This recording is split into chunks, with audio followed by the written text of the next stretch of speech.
We are here in Asod Hotel in Hargeisa. Beside me is Greg Mills from Parent Trust Foundation, South Africa. And welcome to the SLN TV, Mr. Greg Mills. Thank you very much for having me. What did you believe before you came to Somaliland? Well, this is about the 10th time I have been in Somaliland. I first came here in 2003. And what I've seen is a country that has steadily developed. When I first came here, there was hardly a road to Berbera. There was certainly a very bad road to Sheikh in Barao. Today, you have much better infrastructure. Your economy is more dynamic. You've opened up to the world in spite of not being recognized internationally. The election, this is the second election the Brenthurst Foundation has observed, was an improvement on the 2021 election. You were better organized. You had a biometric iris system in many of your polling stations. Your staff were better trained. There was certainly more efficiency in the counting process. We observed one or two minor incidences, security incidences. There's some concern about registration processes, about the support for local observation, but they are relatively minor in the greater scheme of Somaliland's election.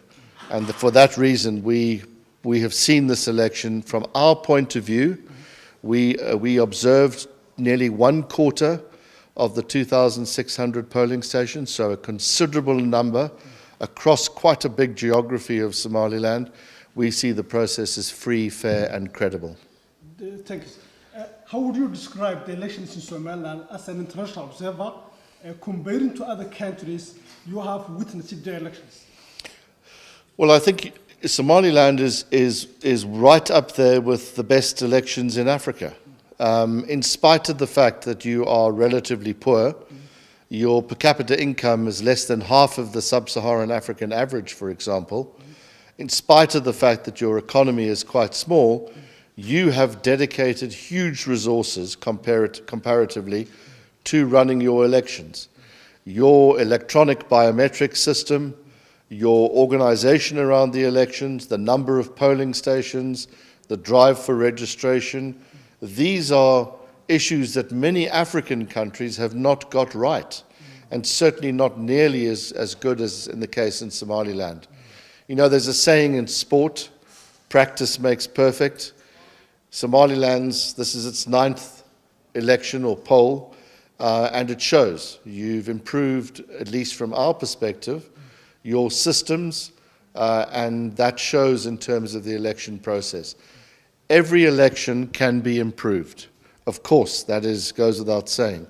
There's always room for improvement, and hopefully the next election process will be better than this one in 2024, which we would assess to have been better than the one in 2021 in terms of the system. So democracy is expensive. You have to invest a lot of your money in the training, in the systems, in the technology, but I do think it's a very big strength of Somaliland, particularly when you compare it to the rest of your region. Good. Now you are going back to your country or your organizations. What would you tell to the people of your country and your organization and as well to the world? Well, I'll say what I've always said about Somaliland. It fulfills the basic requirements of statehood. It has control over its territory. It can represent itself diplomatically. It has defined borders. There is the rule of law. The real reason why Somaliland is not recognized is because of Mogadishu. So Somaliland needs to develop a relationship with Mogadishu in order to become recognized. The route, I would argue, to recognition actually runs through Mogadishu. But how you work that out is a matter for Somalilanders. It's the one thing that every Somalilander agrees on. You want to be an independent, internationally recognized country. It's what I will say when I get back home. It's what I continually have said since 2003, is that Somaliland deserves to be recognized. And that is a question of self-determination. It is what the Somalilanders themselves the vast majority want. They want to run their own affairs, and they know the history of the cost of having somebody else rule you. So the Siad Barre period, the civil war of the 1980s, is a brutal reminder of the costs of putting your faith in somebody else. So this history has been a long time in the making, and I will tell people personally that this election is a strength for Somaliland, is a strength for Africa, and it's a standout example in a region which has many difficulties, developmental difficulties, democratic difficulties, and for that reason, Somaliland deserves to be supported. Thanks.